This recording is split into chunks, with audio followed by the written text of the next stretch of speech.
সব মিলে এই আইডিয়াগুলো নিয়ে আগামী লালমনিরহাট হবে। বাংলাদেশের ইতিহাস ঘাটলো তাই দেখা যায়। আমরা যদি 52 সালের কথা বলি, যখন আমাদের মাতৃভাষা হুমকির মুখে পড়ে গেল, তখন এই তরুণরাই প্রথম বুকের তাজা রক্ত ঢেলে দিয়ে মাতৃভাষাকে কার্যকারী করল। সেই 52-এর ভাষা আন্দোলন এখনো আমরা মর্যাদার সঙ্গে উদযাপন করে থাকি। 69-এর গণ অভ্যুত্থান হয়েছিল পাকিস্তান সামরিক শাসনের বিরুদ্ধে, আইয়ুব শাহীর বিরুদ্ধে। তখনও আমরা দেখেছি বিশ্ববিদ্যালয় কলেজের তরুণরাই এগিয়ে এসেছিল এবং স্বাধীনতা যুদ্ধে অস্ত্র হাতে নিয়ে যুদ্ধে অংশগ্রহণ করেছে। 71 পরে 90-তে আরেকটি আন্দোলন হয়েছিল এরশাদ স্বৈর শাসকের বিরুদ্ধে। তখন ওই ছাত্ররা তরুণরাই এগিয়ে এসেছিল। তখন সেলিম, দেলোয়ার, ডক্টর মিলন বুকের তাজা রক্ত ঢেলে দিয়েছে। সর্বশেষ 24-এর গণ অভ্যুত্থান, এই অভ্যুত্থানের মহানায়ক হিসাবে আবির্ভূত হয়েছে বাংলাদেশের তরুণ সমাজ। কারণ তরুণরা কোনো সময় অন্যায়, অবিচার, জুলুমকে মাথা পেতে নেয়নি। যুগে যুগে তারা বিদ্রোহ করেছে, বিপ্লব করেছে, অন্যায়ের বিরুদ্ধে সোচ্চার ছিল। তো আমি মনে করি এই তরুণ সমাজ অত্যন্ত স্মার্ট, বুদ্ধিদীপ্ত তারা। আমরা যে সমাজে ধীরে ধীরে বড় হয়েছিলাম সেটা ছিল অ্যানালগ, এখন হচ্ছে ডিজিটাল। আমরা অনেক কিছুর সঙ্গে সম্পৃক্ত না, বুঝতে পারি না, জানতে পারি না। কিন্তু আমার ছেলেরা যা জানে আমি সেটা জানি না, এটা স্বীকার করতে আমার কোনো দ্বিধা নেই। কারণ শিক্ষা যে কোনো মানুষের কাছ থেকে গ্রহণ করাটাই হলো একটি মানবিক চরিত্র। তোমরা যেমন সুন্দর চেহারার অধিকারী হয়েছ, মেয়েরাও আস্তে আস্তে সুন্দরী হয়ে উঠতেছে। এটি ধীরে ধীরে কালের বিবর্তনে, ডারউইনের মতবাদ অনুযায়ী পরিবর্তন হবেই। মানুষের আচার আচরণের পরিবর্তন হবে, চেহারার পরিবর্তন হবে, পোশাক পরিচ্ছদের পরিবর্তন হবে এবং মানুষের খাদ্য অভ্যাসেরও পরিবর্তন হয়ে যাচ্ছে। এখন আগে মেয়েদেরকে ঘরে বন্দি করে রাখা হতো, এখন রাত 12টা-1টা পর্যন্ত বাজারের মধ্যে মেয়েরা ঘুরে বেড়াচ্ছে, বাজার করতেছে, কোনো সমস্যা তো হচ্ছে না। এই যে দৃষ্টিভঙ্গিটা পরিবর্তন হয়েছে। আগে বাসের মধ্যে লেখা থাকতো মহিলাদের জন্য সংরক্ষিত আসন, এখন লেখা থাকে কিনা জানি না, কারণ আমি এখন বাসে উঠতে পাই না। তো এই সংরক্ষিত আসন, ওখানে হেল্পাররা কোনো অবস্থায় পুরুষদেরকে বসতে দিত না। এখন একসঙ্গে পাশের সিটে বসে গল্প করতে আসতেছি। এটাই তো জীবন, এটাই তো পরিবর্তন। এটা কারা আনে? এটাই তারুণ্যেরা আনে, তাদের ভাবনার থেকে পরিবর্তন আসে। আগে আমার বাবাকে আমি যেভাবে ভয় পেতাম, মনে হতো যে একজন বিশাল শাসকের আসনে আমার বাবা বসে থাকতো।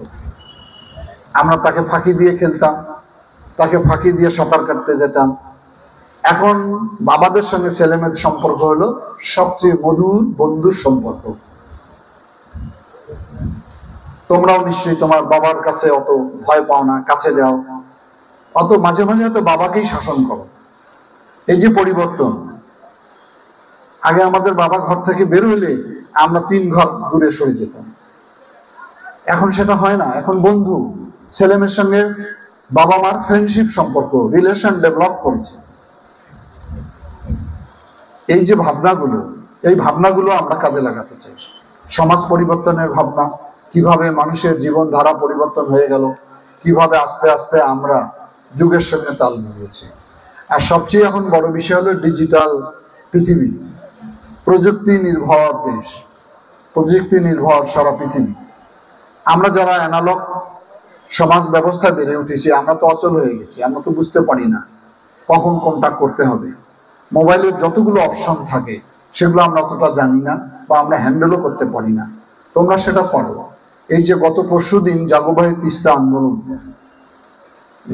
মেইন স্ট্রিম মিডিয়া না যতটা প্রচার করেছে, সোশ্যাল মিডিয়া বাংলাদেশ ভরাই ফেলছে একদম। কারা তারা? কারা? সব তরুণরা। তারা বিশ্ববিদ্যালয়, তারা কলেজের স্টুডেন্ট। আজকে ঢাকা বিশ্ববিদ্যালয়, জগন্নাথ বিশ্ববিদ্যালয়, শাহজালাল বিশ্ববিদ্যালয় তারা মশাল মিছিল করতেছে। এই যে কানেক্টিভিটি, কোথা থেকে তৈরি হলো? তোমাদের কারণে তৈরি হলো। আমরা ওদেরকে বলি না, কিন্তু ওরা নিজের মনের তাগিদে বের হয়ে আসছে। এবং এখন পর্যন্ত দেখা যাচ্ছে যে মেইন স্ট্রিম মিডিয়াকে অনেকেই সমালোচনা করছে, যে এত বড় একটা বিশাল গণ আন্দোলনকে তারা সেভাবে জাতির সামনে তুলে ধরতে পারে নাই। তারা অনেক ধরনের সমালোচনা করছে সোশ্যাল মিডিয়া থেকে, অনেকেই অনেক ধরনের মন্তব্যও করতেছে যে কেন এটা করা হয়নি। তাহলে এটা কারা পারে? তরুণরাই পারে। তারা গোটা বাংলাদেশ নয়। আমি এখন পর্যন্ত বিভিন্ন জায়গা থেকে যতগুলো লক্ষ্য করে দেখেছি, এই আন্দোলনটাকে তারা যেভাবে প্রচারণায় নেমেছে বা আমাদেরকে সমর্থন দিয়েছে, এই তিস্তা পরে 2 কোটি মানুষের কান্নাকে, এটা আমাদের বিরাট অর্জন। এই অর্জনের পিছনে মূল ভূমিকা রেখেছে তরুণরা। এই জন্যই এই ভাবনাটা সঠিক। কাদের ভাবনা গ্রহণ করতে হবে? তরুণের। আমি যে শুরুতে বললাম, আমার ছেলের কাছ থেকে আমি ভাবনা শেয়ার করি, পরামর্শ নিই। আমি যখন দেশের বাইরে যাই আমার ছেলেকে সঙ্গে নিয়ে যাই, কারণ অনেক সময় আমি বুঝতে পারি না, সেগুলো ওরা আমাকে পিছন থেকে গাইড করে, বাবা এটা ঠিক, এটা করো, এটা ঠিক আছে। সেই কারণে সেই ভাবনাটা আমার জন্য জরুরি। এটার ভালো দিক আছে অনেকগুলো। প্রধানত ভালো দিক হচ্ছে যেটি কৃষি নির্ভর, কৃষি প্রধান। কৃষকরা কিন্তু সবসময় সাধারণ হয়, সহজ সরল হয়। এই এলাকার মানুষ সহজ সরল। এটা যে কোনো উন্নয়নের ক্ষেত্রে সবচেয়ে নিয়ামক শক্তি হিসাবে কাজ করে। কোনো কাজ করতে গেলে বাধা দেয় না কেউ। সবাই বলে ভাই এটা করেন, এটা ভালো। বুঝাতে সহজ হয় আমাদের। ভালো দিকের মধ্যে এই ঐতিহাসিক তিস্তা ব্যারেজের স্থাপনাটা লালমনিরহাট জেলায় স্থাপিত, যেটি বাংলাদেশের মধ্যে সবচেয়ে বৃহৎ সেচ প্রকল্প।